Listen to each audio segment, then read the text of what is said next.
अस्सलाम वालेकुम रहमतुल्लाहि व बरकातुहू। मैं हूं याकूब अली। आप लोग देख रहे हैं मैं केवल नाजरी। आज की वीडियो में बात करने वाले हैं तस्बीह तरावी की दुआ यानी तकबीर तरावी की दुआ हिंदी में तर्जमे के साथ यूट्यूब पर पहली बार तर्जमे के साथ अपलोड हो रही है वीडियो। अगर हमारे वीडियो पसंद आता है, आपको वीडियो पसंद है तो वीडियो को लाइक करें, चैनल को सब्सक्राइब करें, बेल आइकन को प्रेस कीजिए। आइए दोस्तों शुरू करते हैं आज की वीडियो।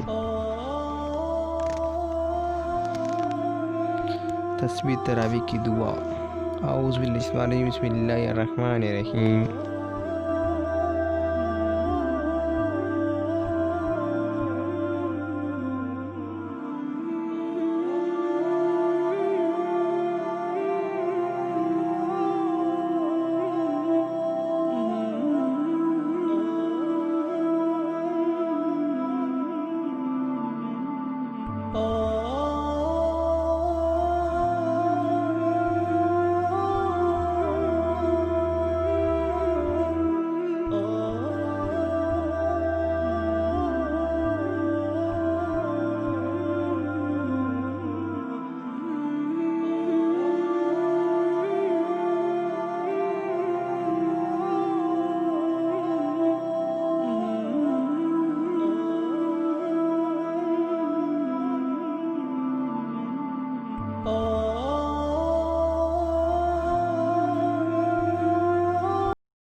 मेरे दीनी भाई बहन, आज भी इतना ही है। मेरे लाइव वीडियो को बनाने में जो भी गलतियाँ हुई तो उसे अपने माफ़ फरमा, आमीन।